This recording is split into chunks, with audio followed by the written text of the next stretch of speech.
Great.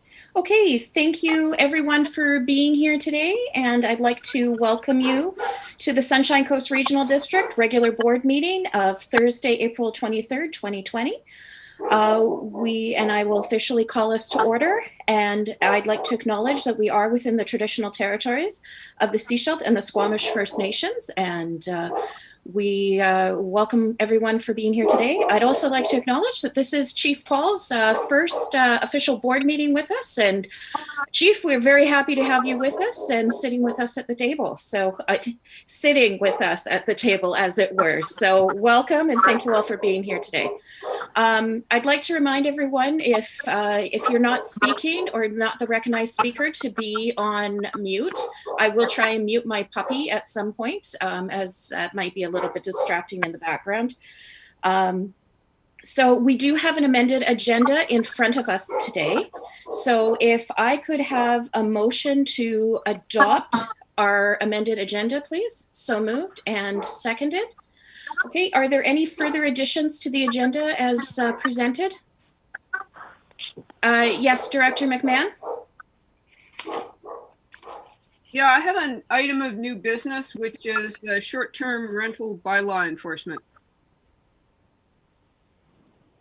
Okay, short-term rental bylaw enforcement. Okay, under new business. Okay, anything else, directors, staff? Okay, seeing none, I will ask for a motion, or pardon me, we have that motion. I'll ask for a vote on the amended agenda. All those in favor? Okay, motion carries. All right, first up on our agenda, we have the minutes of our regular board meeting of April 9th, 2020, Annex A, pages 1 through 5 of the package. May I have a motion to receive and adopt, please? So moved and seconded. Are there any errors, changes, omissions, additions? Okay, seeing none, I'll call the question. All those in favor? Okay, motion carries. Is there any business arising from the minutes or unfinished business?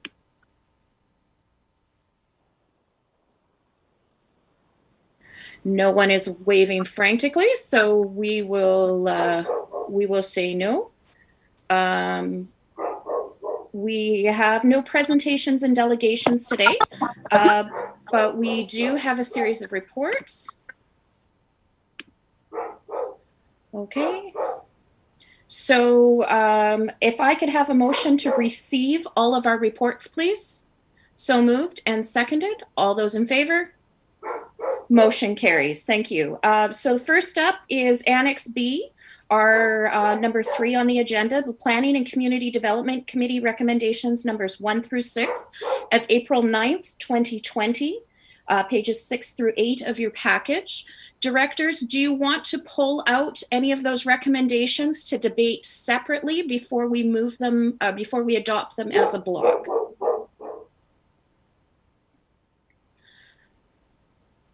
Okay, see none, I'm going to ask for a motion to adopt those recommendations, please. So moved and seconded. Any further discussion? Seeing none, I will call the question. All those in favor? Motion carries. Next up, number 4 on our agenda, Annex C, pages 9 through 10 of the package, the Infrastructure Service Committee recommendations number 1 through 4 of April 16th, 2020. Directors, do you want to pull out any of those recommendations before we adopt them as a block? Seeing none, may I ask for a motion to adopt those recommendations, please? So moved and seconded. Any further discussion? Seeing none, I'll call the question. All those in favor? Motion carries. 4A, which is part of our amended agenda, page 10A of your package was added on earlier today, and it is from the Corporate and Administrative Services Committee recommendation number 1 of earlier today, April 23rd, 2020. If I can have a motion to adopt that recommendation, please. So moved and seconded. Any further discussion on this recommendation? Seeing none, I'll call the question. All those in favor? Motion carries. Next up, we have Annex D, pages 11 through 12 of our package, and this is our building official, and we do have acting chief building official Brian Kennett will be joining us for the notice on title item, as well as we have the property owner we do have in the room as well. So GM Hall, did you want to introduce, or would you like to put this over to our I have unmuted the property owner as well as Mr. Kennett. So, and then GM Hall, if you'd like to introduce, and then we'll go from there. Thank you, Chair. So from time to time, under Section 57 of the Community Charter, when the SCRD becomes aware of a building bylaw contravention, a recommendation is brought forward to place notice on title as a way to protect the regional district and possible future owners of the property. And the report today recommends that notice on title be placed for a property on Sullivan Road. And as noted in the report, staff are not aware of any life safety issues at this time, but recommend that notice be placed. And as you noted, we have the chief building official online if there are any questions. Thank you. Okay. Thank you very much, GM Hall. So I am going to look to directors to see if you have any questions.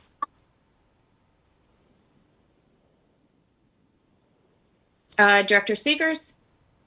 Thank you. I'd like to hear from the applicant, please. Okay. Or the proponent. Okay, certainly I will go to the property owner if you'd like to make a comment. Yes. Okay. Hi. I don't know if you all know my name is Joel Podersky. So basically, I just wanted to let you know that I have been working on this situation for a while. The issue has been getting a sign off from an engineer on engineered drawings that already exist, but have been stamped by a engineer who's licensed in Washington State as opposed to British Columbia. The engineers I've spoken to up here, I don't know if you guys are aware of of the general situation as it is trying to get a hold of any engineers and getting some work done, both here and in the city. It's been extraordinarily difficult, quite vexing as well. And the information I have gotten from engineers I've spoken to, and particularly, up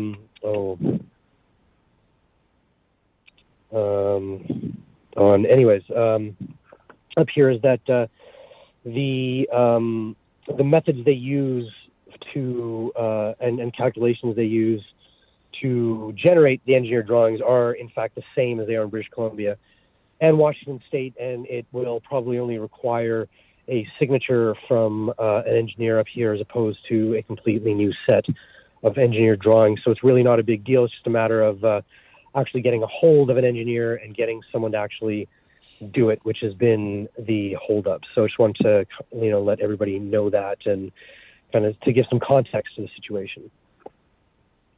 Okay, thank you. Any further comment from staff or any questions? I see Director Ties. Yeah, I'm wondering what the likeliness is in the near future of getting that signature, and whether we want to defer the notice on title for a month to give the applicant a chance, or whether that's likely to happen in the next month.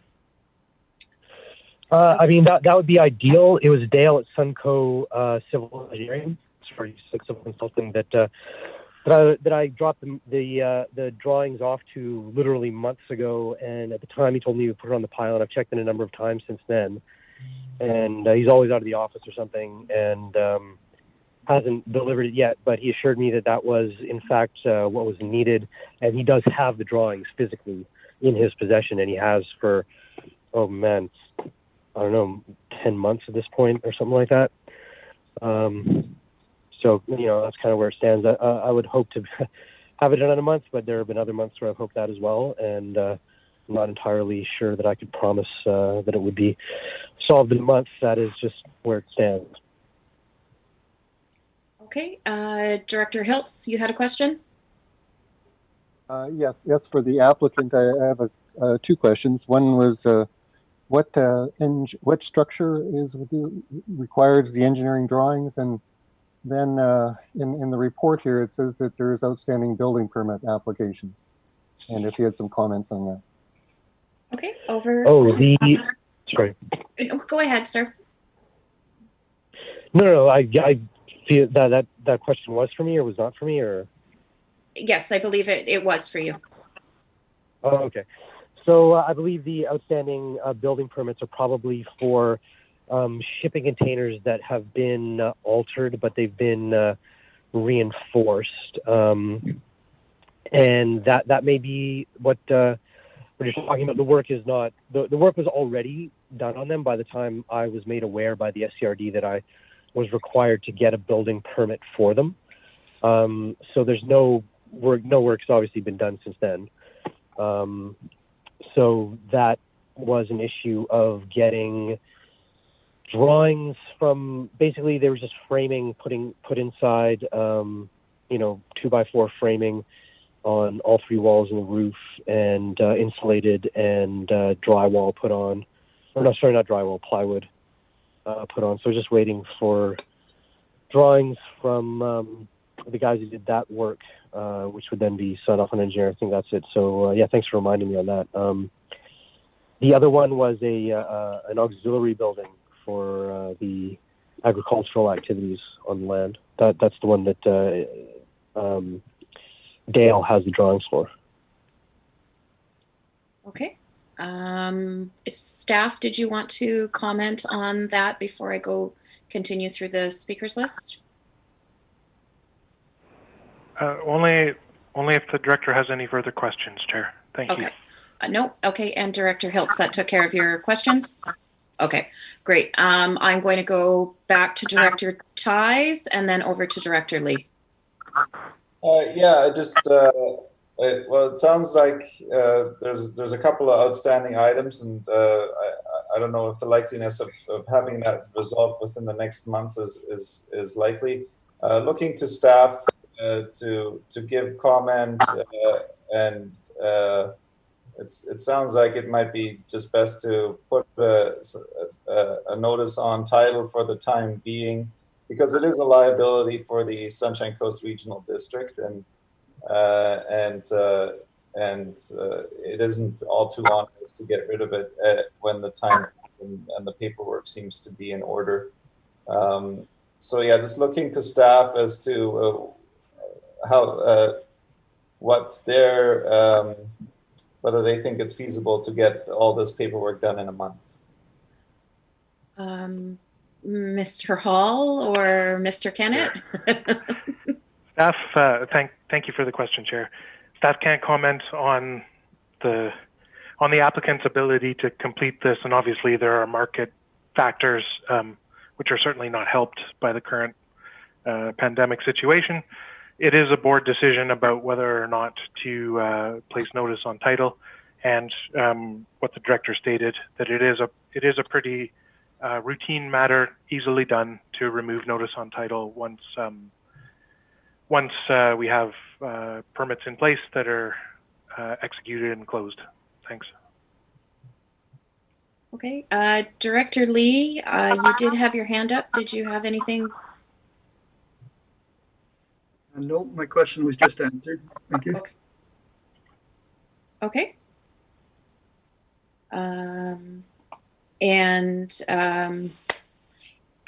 Director Seegers? Thank you. Given the time the applicant has already put into this to try and resolve this, and he's indicated that he doesn't know if he can meet this within a month, I would suggest we go ahead and put notice on title, and that then he can just keep doing what he needs to do to get it done, and then at that point it can be taken off. So I'd move the recommendations as on page 11. Okay. So Director Seegers has moved the recommendation on page 11, and I see a seconder Okay. Any further discussion on this item? Okay, seeing none, I will call the question. All those in favor? Okay, motion carries. I would just say to our applicant, I know we're in a little bit of a tough situation with the pandemic, so hopefully things will move smoothly for you, and we'll be able to resolve this quickly. Thank you. Yeah, I certainly hope the same.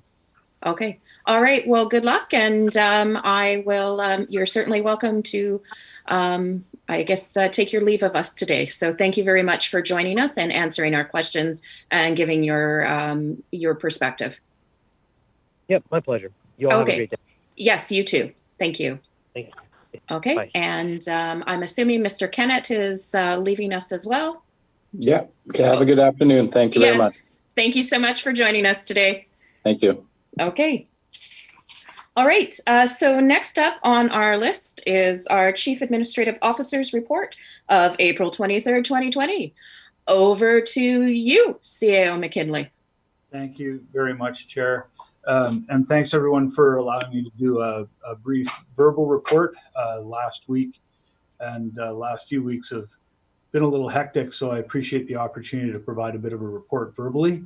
To start with, this is not how I envisioned my first 90 to 120 days unfolding at the Sunshine Coast Regional District. On the bright side, I'm learning a lot more about a lot of things and a lot of people a lot faster than I may have normally been able to do so. And first I'd like to just extend my thanks to the board for their support, and to all of the staff at the SCRD who are doing an amazing job in challenging circumstances and learning new ways to provide services and new ways to work remotely. It really is appreciated.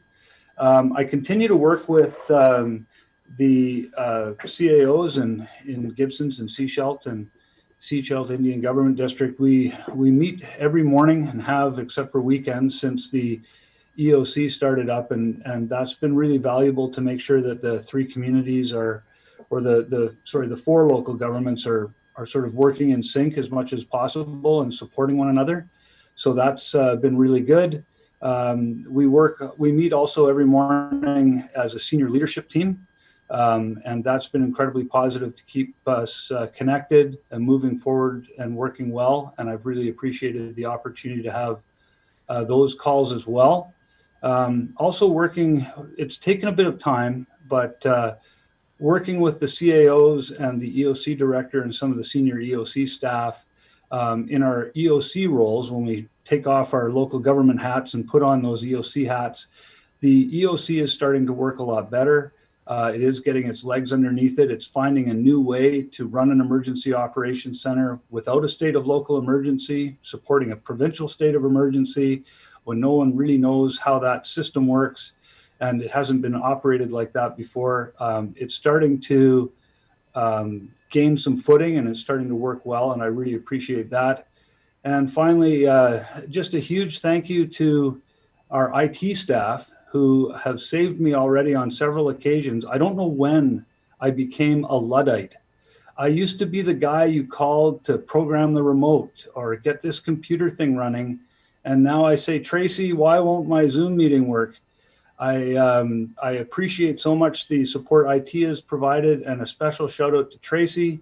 It's hard enough to, it's probably hard enough for her with me being new when we're 10 feet apart, but when we're doing it virtually, I would imagine that many days it's a good thing there's some distance between her and me, and that she doesn't have access to a shoe or something to throw at me.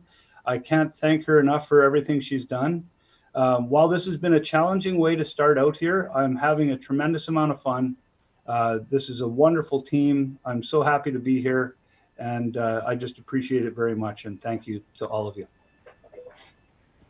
Terrific. Thank you, CAO McKinley. We're very happy to have you here as well. And we could certainly provide shoes for Tracy if she needs them. So, no, just kidding. Tracy, I hope you were listening to that last part. So questions from directors. I see Director Ties. Yeah, thanks for joining us. And yeah, it's certainly been a journey for you and for us over the first little bit. I'm wondering where we stand on performance evaluations for the CAO. I think there's just wondering when that um, when we can expect to move forward on that. I know that it'll be helpful to you, it'll be helpful to us, so that's my question.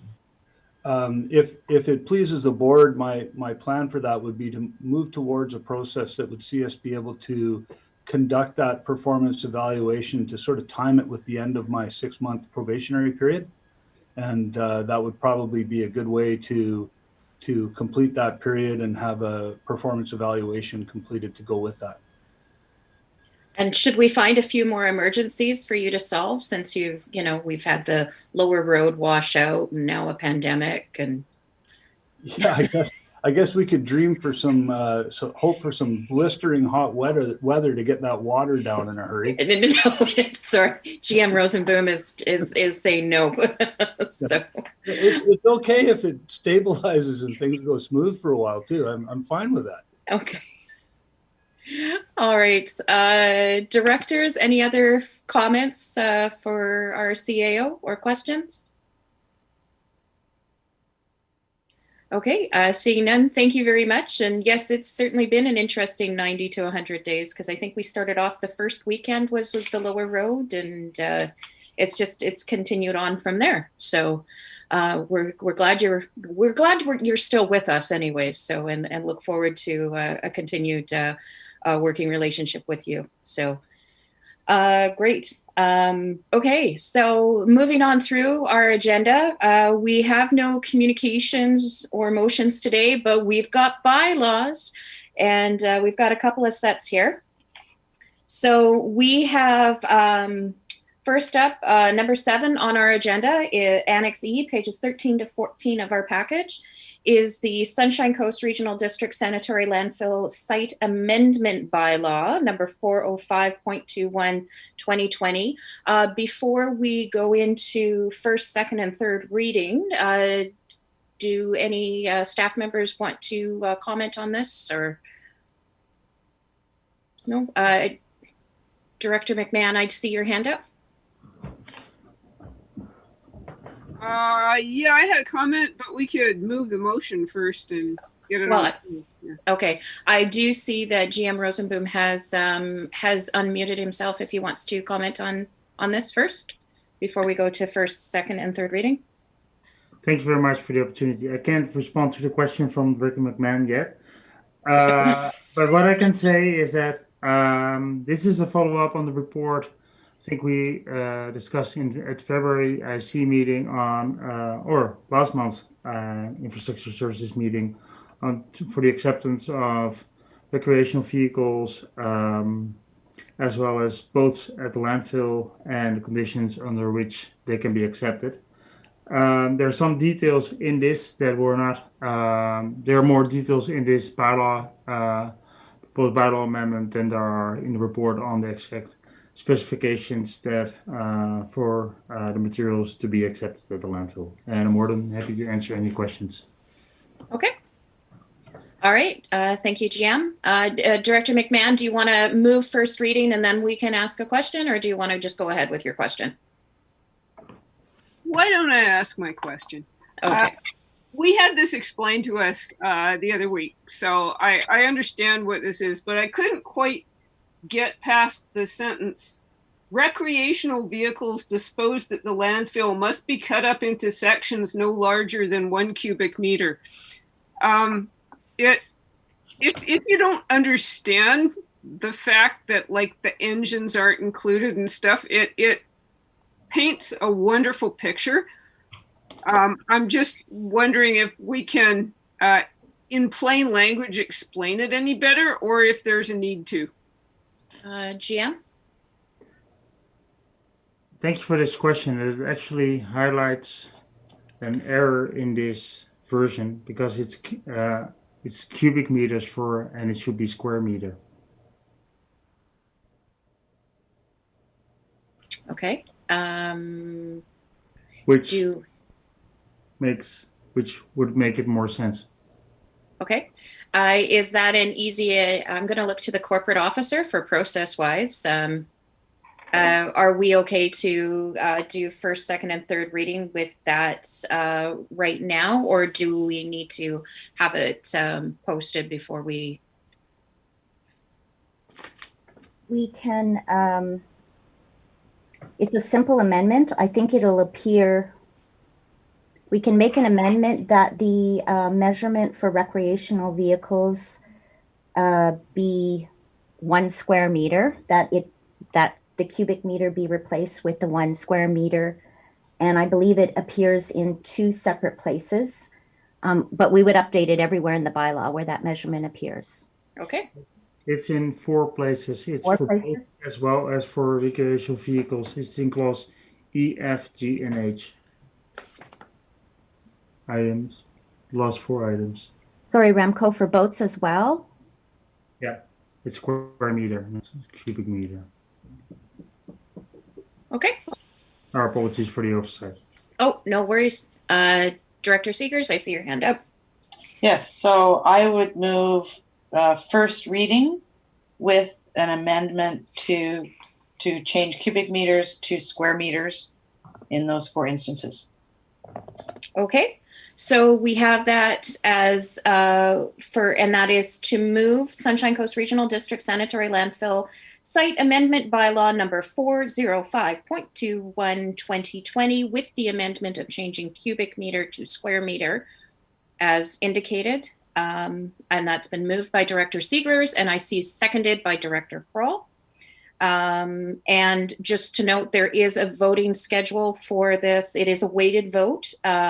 All directors are voting, and the weighting is on your agenda package. Director McMahon, you had a question?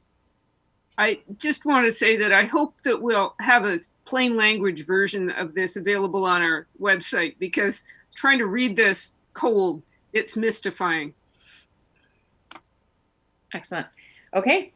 Okay, so that has moved first reading, or that's moved and seconded on first reading. Are there any further questions? Seeing none, I'm going to call the question. All those in favor? Okay, thank you. Motion carries for first reading. Next, we're going to have a second reading of Sunshine Coast Regional District Sanitary Landfill Site Amendment Bylaw number 405.21 2020, but I see our corporate officer has her hand up. Yeah, just to clarify, it's second reading as amended. Second reading as amended. Thank you. So this is for second reading as amended. May I have a mover, please? So moved, Director Seegers, seconded Director Kroll. Any further discussion on this item? Any other questions? Once again, it is a weighted vote, and I will call the question. All those in favor of the bylaws amended, so move, and that passes. We will now have third reading of Sunshine Coast Regional District Sanitary Landfill Site Amendment Bylaw 405.21 2020 as amended. So moved Director Toth, seconded Director Ties. Any further discussion on this? See none, I will call the question. All those in favor? Motion carries as amended. Thank you. Great. Next, we have Annex F, page 15 on in your package, number 8, Sunshine Coast Regional District Water Rates and Regulations Amendment Bylaw. GM Rosenboom, did you want to say anything to this before we go for first, second, third reading and adoption? The only change, thank you for the opportunity. The only change is that we, this bylaw change allows for hand watering in the evening by hand instead of only in the morning hours, as discussed earlier with the board. Thank you. Okay, great. Okay, thank you very much for making that amendment as to the stages as requested by the community, vocally by the community. Okay, so We do have another weighted vote, and it is outlined here in the package, the participants, the rural areas, and the District of Seashelt. So may I have a mover for first reading of Sunshine Coast Regional District Water Rates and Regulations Amendment Bylaw number 422.35 2020? So moved, Director Toth, seconded, Director McMahon. Is there any further discussion on this? Seeing none, I will call the question on first reading. All those in favor? Motion carries. May I have a mover for second reading of Sunshine Coast Regional District Water Rates and Regulations Amendment Bylaw number 422.35 2020? So moved, Director Hilt, seconded, Director McMahon. Any questions or debate on this? Seeing none, I will call the question on second reading. All those in favor? Motion carries. And for third reading of Sunshine Coast Regional District Water Rates and Regulations Amendment Bylaw number 422.35 2020. So moved, third reading, Director Toth, seconded, Director Ties.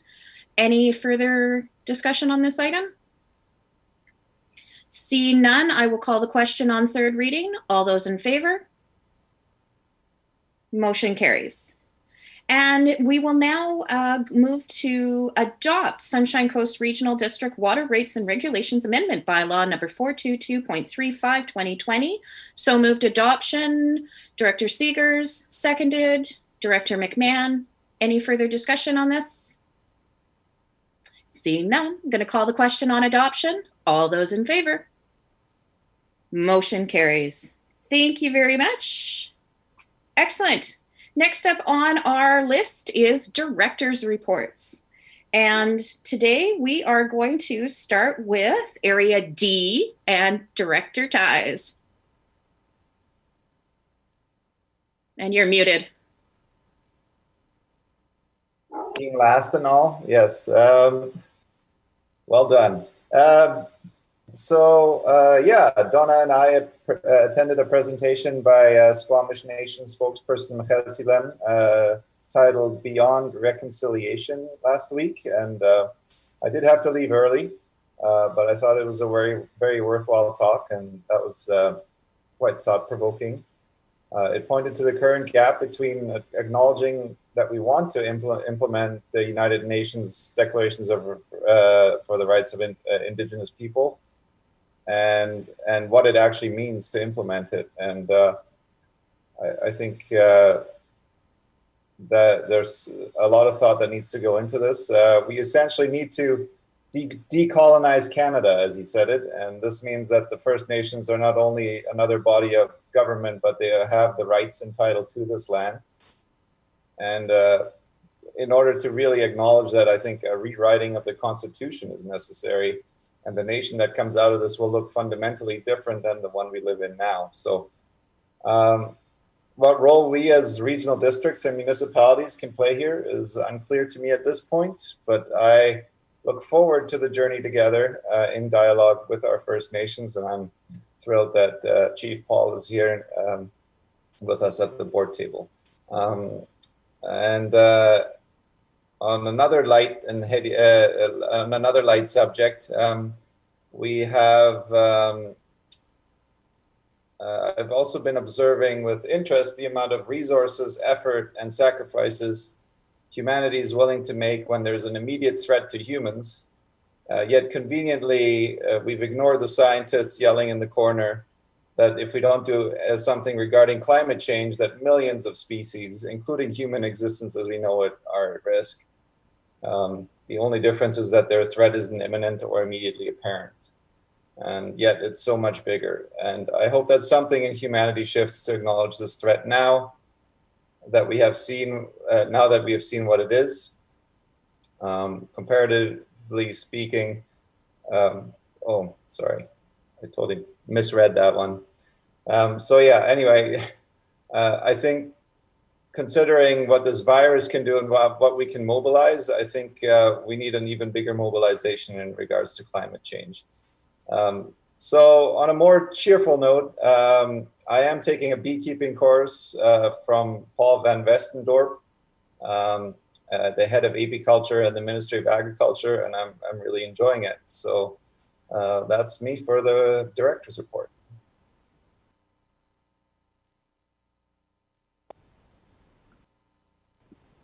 Thank you very much, Director Tice. You're keeping very buzzy then. Haha, punny. Next up on our director's reports, Director Paul from the Shishalt Nation. We'd love to hear from you.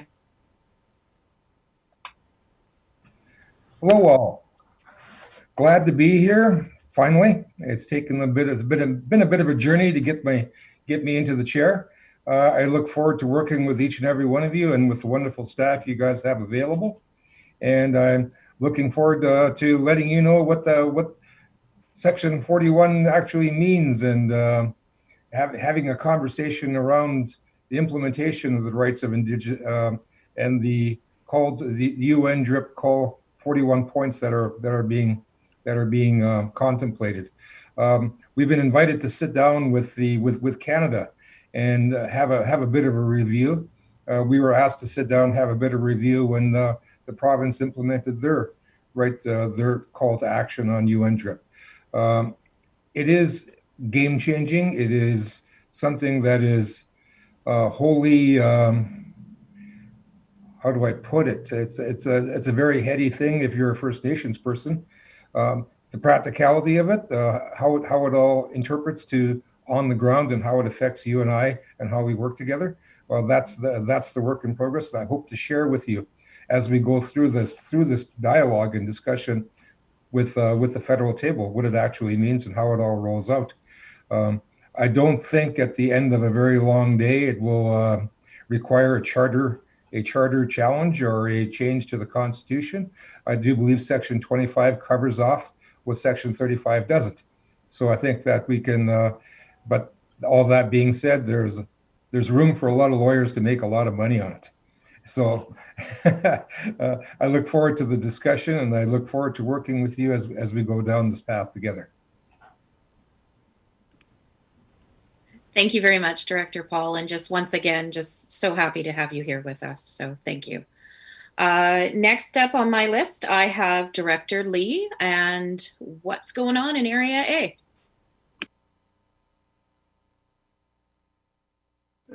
Actually, it's a nice sunny day and the water's calm and we should actually all be out there, but I guess that's not to be. We're here. I'd like to say how much I appreciate Chief Paul taking the time to join us and help us through this. So thank you. There's, on a practical note, I'm sure getting a lot of queries about utility bills. It's kind of keeping me quite busy, but got to give a big thanks to Tina and her staff for the individual asset management that we got earlier by each one of our plants.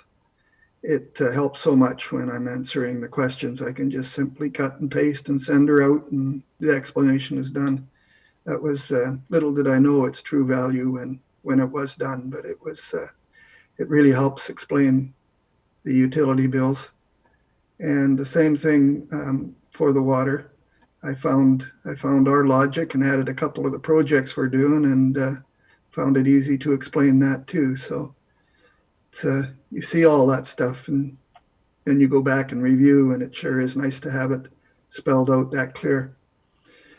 And I must say that the March 31st board agenda package, I call it the preliminary big book. But having in Area A, having the North and South Pender and the Egmont, and also a property with none of those all spelled out at the beginning, makes it so much easier to explain a very complicated project to a general taxpayer. I've been practicing. I've been getting lots of practice. So thank you, Tina, and to your staff. It was a job well done.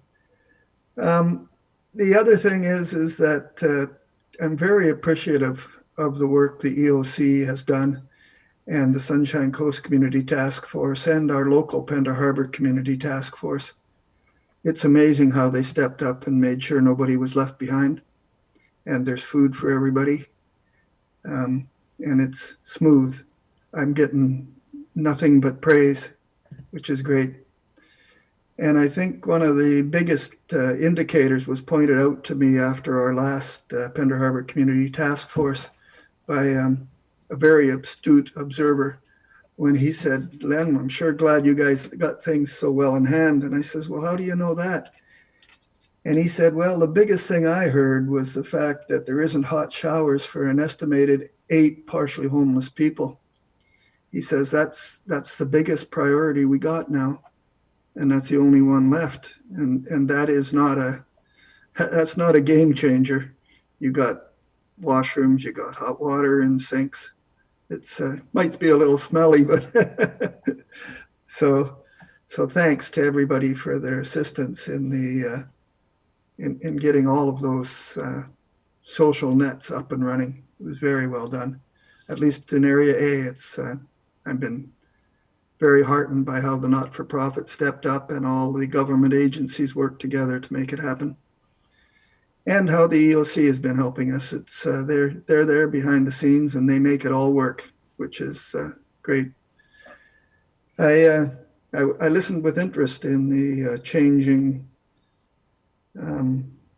governments, because that's what we're talking about here. That's happening, and the more you know about it, the more you know that it's not really a scary thing. It's something that's just been long overdue. But we got to remember as we go along this path that we really have to bring the general population along, education, understanding it, and assuaging their fears, because there is nothing to fear. It's just a new order, and it's just another level of government that's coming in. And it should have been done 100 years ago, not this year or next year. So we're well behind in getting that done. So thanks. And that's my report. Thank you very much, Director Lee. Next up, I have Area E and Director McMahon, please. Oh, just in time, back to her chair. Okay. It's nice to be back again.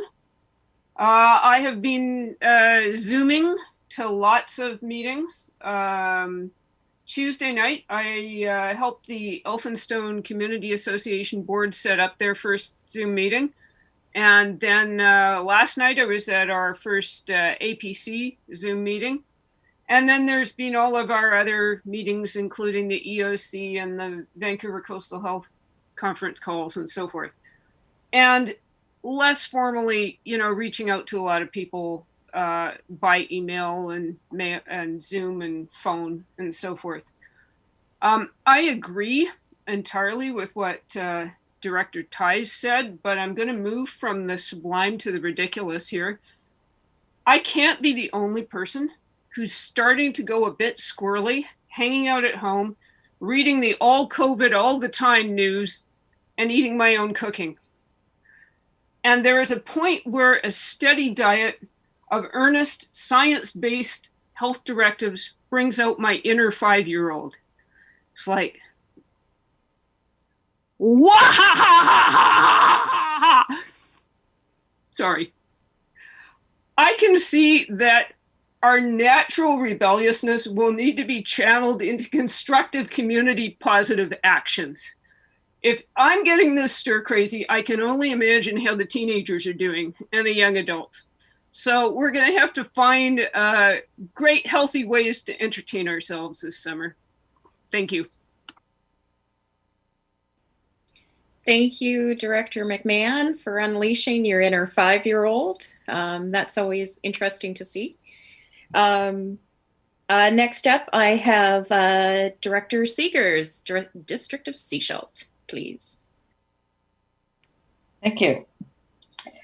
I have to say this past week, it seems that we're adapting to this new normal.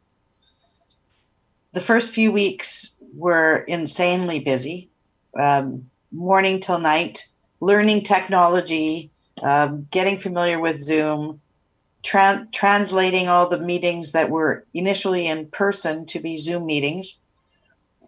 And the frequency of meetings, because we are sort of in a holding pattern right now, has reduced. So we went from having 3 meetings a week, for example, with Vancouver Coastal Health, down to 1 a week now. Our Emergency Operations Center policy group meetings have reduced. We still have regular meetings between the leaders here on the Sunshine Coast and Vancouver Coastal Health. Minister Robinson, in fact, we had one today, and our MP and MLA. So the communication, I think, is really good. It gives us an opportunity to quickly address any of the issues or concerns that come up. Other organizations have also shifted to this platform. So I've taken part in the Downtown Business Association meeting, a chamber meeting, seniors planning table, the Homelessness Advisory Committee. And what I'm starting to see in all of those organizations and all of those meetings is they're looking at, okay, we're here now. How are we getting back to something that is not like before, but what does it look like moving forward, and how do we get there? There's a lot of angst in the community, and I think it showed on the long weekend. So we need to prepare for what that's going to look like on the next long weekend. What I did hear, particularly from the Downtown Business Association and the Chamber, was the work that's happening behind the scenes between the Regional Economic Development Organization, Community Futures, and the various business organizations. So some of the resources that they're putting in place to work with existing businesses, because one of the things some people are saying, well, why don't you open up and operate virtually or have appointments or whatever? Well, one of the pieces they need to look at is that financially viable? Is it financially viable to use that operational model for the business that they have? And so Community Futures is actually looking at doing free of charge work with businesses who want to do the analysis to find out how they should move forward. So that's the kind of stuff that's happening behind the scenes. They're also, I understand they're also frequently in conversation with our MP and our MLA to look at what resources are available, where the gaps are, and what they can do to address those going forward.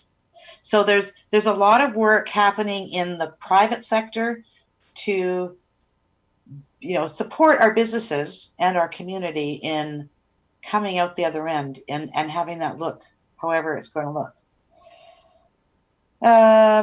One final thing, I'm going to leave our District of Sechelt update to our other director here. Monday of this coming week, we have council conversations. It'll be a Zoom meeting from 6 to 8 Monday evening, and it's open to the community to come and have conversation with us about whatever. So you'll be seeing advertisements for that coming out fairly soon. That's it. That's my report.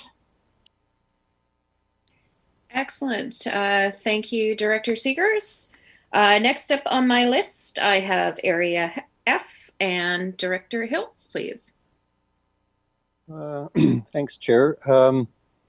Adjustment, I guess, is my feelings about just how quickly we've moved. And for me, one of the stabilizing things is going to the EOC website, looking at the bulletin, looking at Lori's presentation. So that's where I stabilize myself. I come back to that. I know it's going to be there. So I really appreciate the stuff that the EOC is putting up. It's good, high quality, direct, and informative. And that's where I go to settle myself down. I just read that and everything seems to fit into place.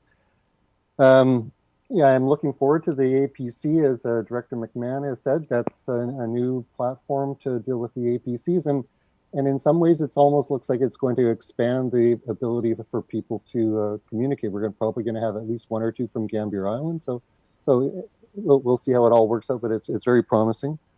And tomorrow is the Howe Sound Community Forum, which is going to be conducted between 10 and 12 as a Zoom meeting. And I'll be participating in that. And one of the the questions for the forum is we're going to be doing some kind of a word picture where people present 3 words about how they can summarize the last month, essentially, in feelings. And so it'll be interesting to see how that comes forward. So looking forward to that to tomorrow. So that's my update. Thank you. Great. Thank you very much, Director Hiltz, and thank you for representing us at the House Sound Forum. I do believe Director McMahon and Director Ties are both attending as well, so that'll be great. So thank you all for being there. Next up, I have our other municipal director from Seashelt, Director Toth, please. All right. I was planning on keeping it short and sweet because Director Seegers usually covers everything off, but furiously writing something here that I can talk about. Personally, I've been absolutely slammed at work, so I haven't been doing too much extracurricular unless it's necessary. But in terms of how things can change quickly in this day and age of daily COVID updates, on Thursday or Friday last week, our committee of the whole for this week was canceled because we didn't have anything to put on our agenda. There's no point in meeting if there's nothing to talk about.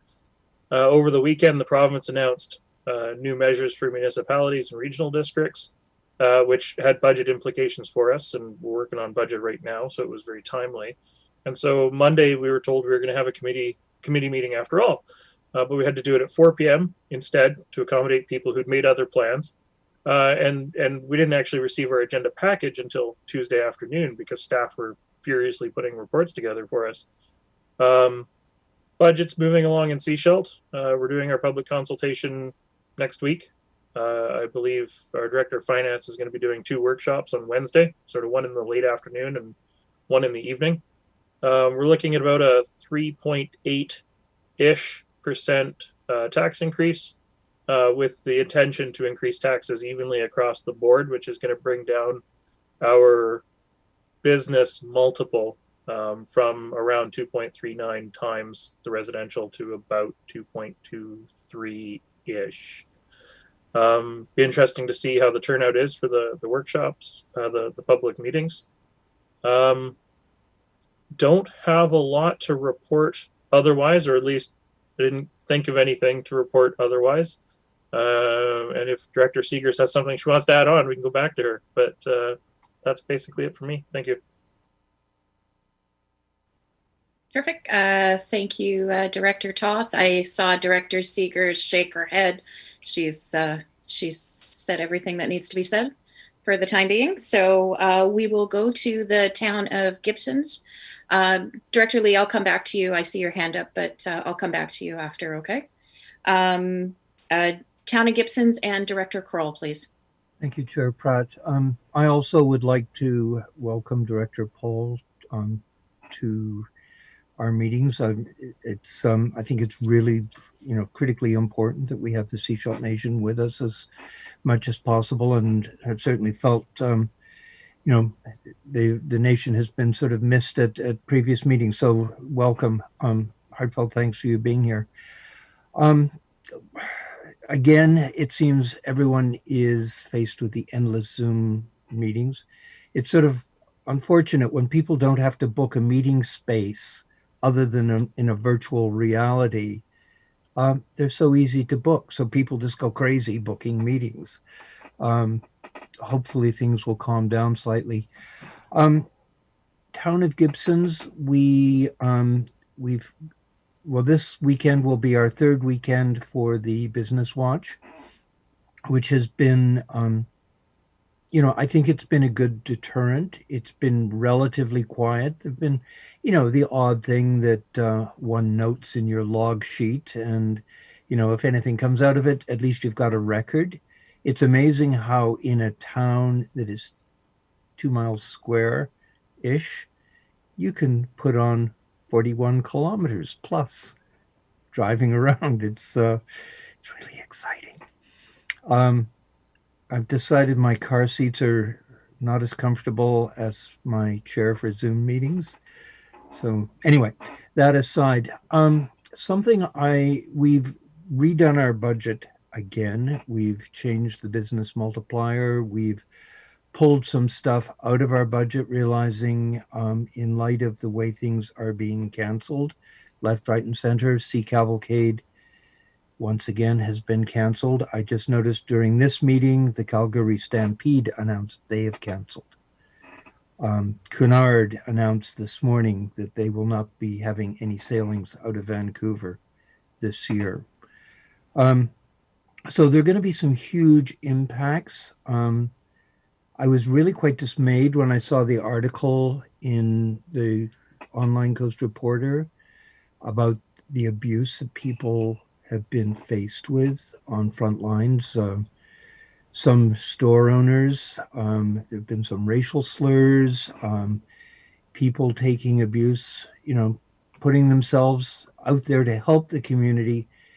And, as Director McMahon said, people may be suffering a bit from cabin fever, but, it's certainly no excuse to take it out on the people who are trying to help. And I don't know whether there's some messaging collectively we can put out that might help mitigate it, but I find it distressing. And I would like to think better of the people of the Sunshine Coast, that they wouldn't subject their fellow citizens to such abuse.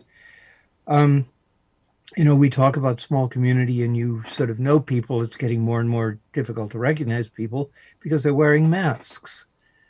And which poses other interesting challenges. But, we are a small community and, we talk about, a couple of degrees of separation. I was very saddened to learn that Heidi Stevenson was a good friend of my cousin. They were on the musical ride together. And I, from one coast to another, I can only extend my deepest sympathies for what the various communities in Nova Scotia are going through right now. Anyway, we have an emergency meeting tomorrow because we tried to do some changes with our deadlines for when your taxes have to be paid. And apparently the legislation has changed once again. So we're having an emergency council meeting tomorrow afternoon. And that's about it from the town of Gibsons. Thank you, Director Kroll. In the words of Dr. Bonnie Henry, be kind, be calm, be safe. And that's really, those are good words to heed for us as well as for the members in our community that are feeling, stressed. It's, you never know what other battle someone is going through. And so the very first thing is always be kind. I'm going to do a brief report, and then I have a couple of directors that have their hands up. So first off, Director Kroll, thank you very much for bringing up Nova Scotia. That it is a terrible tragedy that has hit us this week, and I think it's important to acknowledge that we do grieve with Nova Scotia. It's a very sad situation that happened, and it's and to happen during a pandemic when you can't grieve together. Is very tough. So our hearts go out to Nova Scotia. On other notes, I was on a call with Minister Robinson earlier today, and there will be an update coming up next week, an emergency order regarding public hearings being held electronically. So that'll be coming sometime next week. We're not sure exactly when. And there are going to be some flexibility with how people communicate in. So our corporate officer can be watching for that in GM Hall, because I know we've got a couple of, or we've got one that we've already had to postpone. So be interesting to see how that flows out, and that works for us. And then there's more detailed information is coming to CFOs apparently today about the property tax information and all of that. So I imagine that's why CFO Perot is like busy at her computer, and she must be seeing all this interesting information coming through. And So there were some good questions that were coming up and some feedback coming up from the minister. And unfortunately, I had to leave that call because it started at 1 and it was still going at 1:28 when I finally hung up. So to join this meeting, and then something else to reiterate is the rental supplement. Through bchousing.org. It's $300 for individuals or couples, or up to $500 for families that will just help renters. It's a temporary rental supplement just to help them through this tough time. So once again, bchousing.org, if we can just help push that out. And there's more information coming out to help support vulnerable populations. So yeah, so that's good information coming out. One of the things I have to plan another virtual town hall, and I need to change my days around so I'm not the last Monday of the month, like with the District of Sechelt, so we don't have any overlap there. So I'll be doing that. My next virtual town hall will probably be the first Monday in May. So find more information coming out from that soon. And I think I've been at many of the same meetings as everyone else, so I'm going to practice the why am I talking and go to first to Director Lee and then Director Toth. You both had your hands up for questions. Mine actually was a question of Director Toth. I was curious if you dropped the business rate contribution to the taxes. I guess the formula will just move it down to the residents. Because the tax amount will still stay the same. I was just wondering if that's correct. Director Toth? We didn't actually do anything to intentionally move the multiple. Our Director of Finance has been working on the budget with the gross collected tax from each property class. And when he went to look at levying the additional 3.8-ish% for this year, when he applied it across the board to each category, the changes in the assessments resulted in that change in the business multiplier.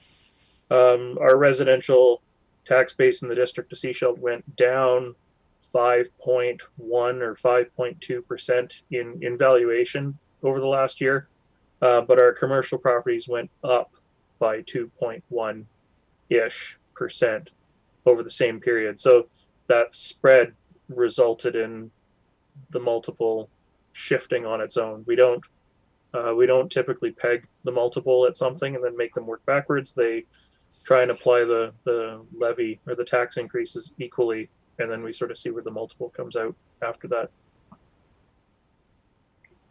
And then Director Toth, you had your hand up.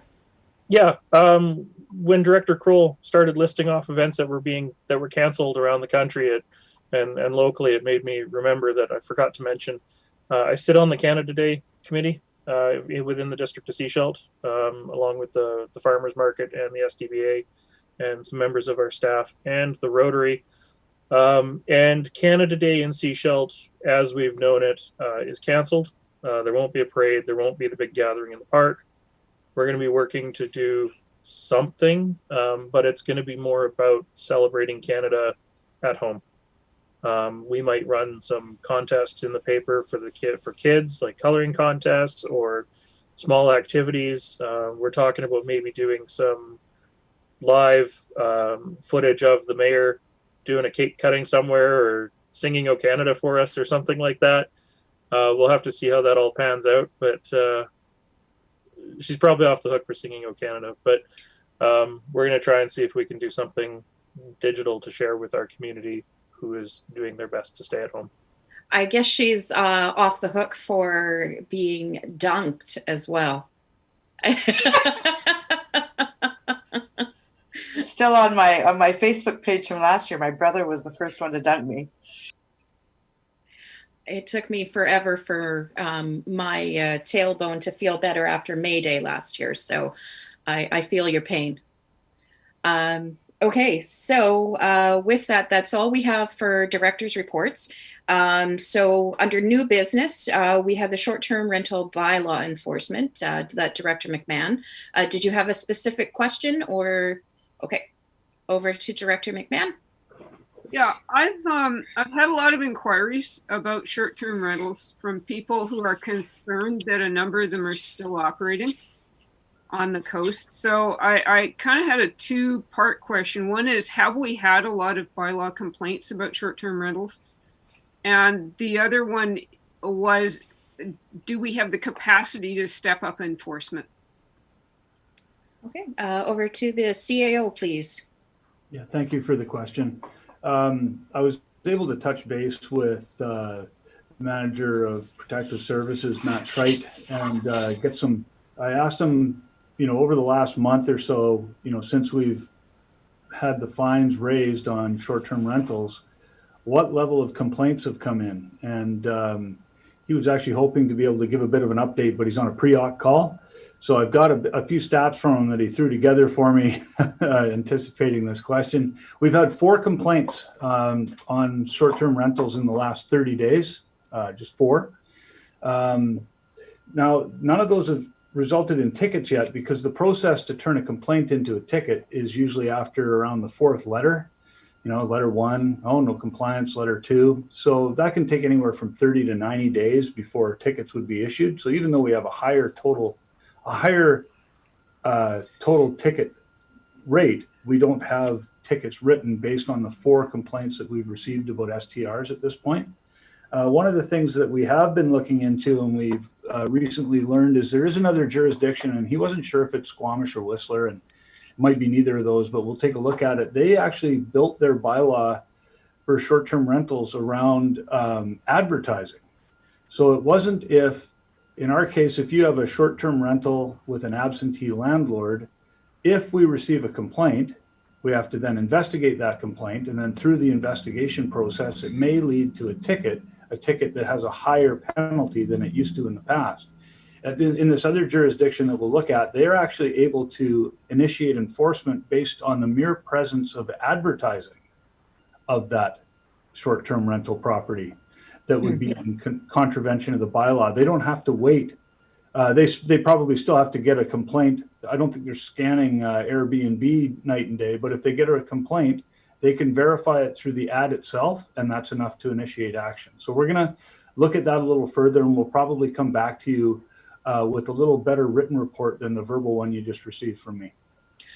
I will say that's very interesting that there's only been 4 complaints, because you'd think from a lot of the brouhaha on, and I'll say that because I do get a lot of complaints, and I do hear a lot, and that's the first place I put them is over to bylaws. So to only have 4 complaints is, I'm going to go to Director McMahon and then Director Ties. Yeah, I figured they must all be in Area E, but I just wanted to ask about the timeline on the report about short-term rentals. So when can we look for it?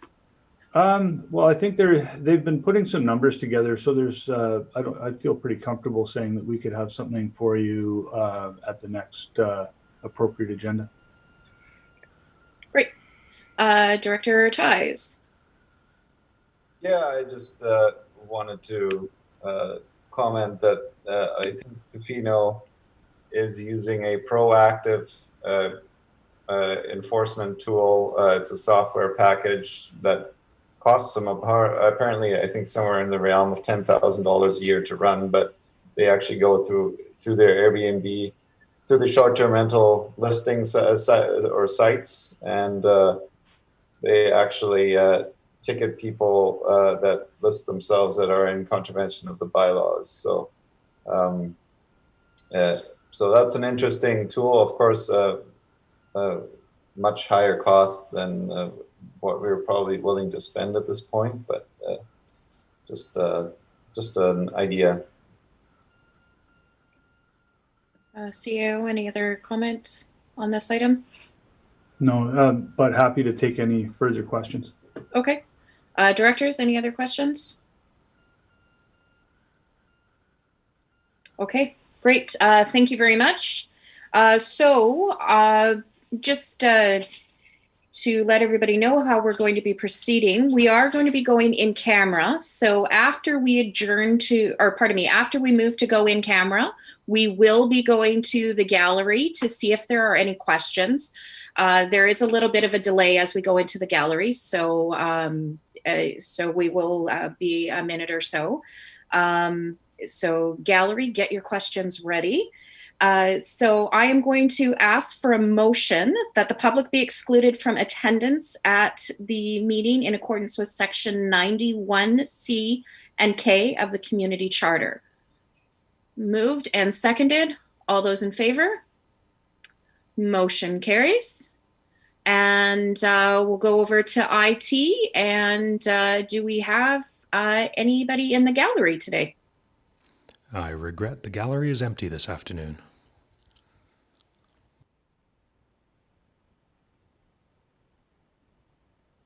Need the cricket sound.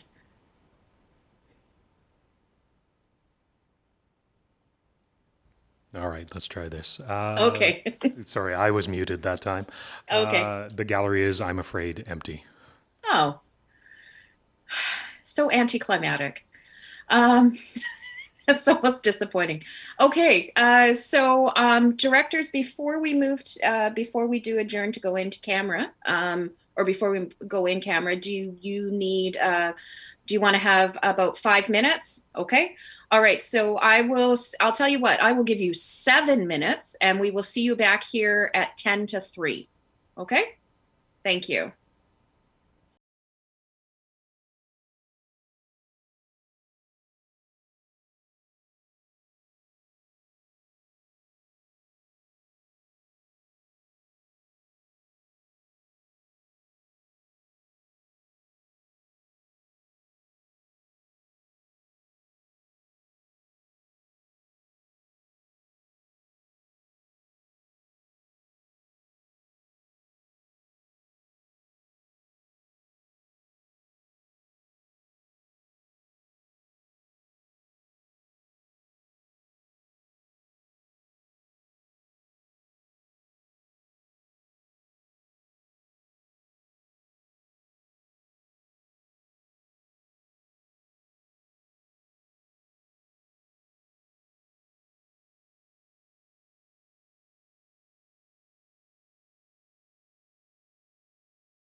Okay, and welcome back to anybody who might be watching.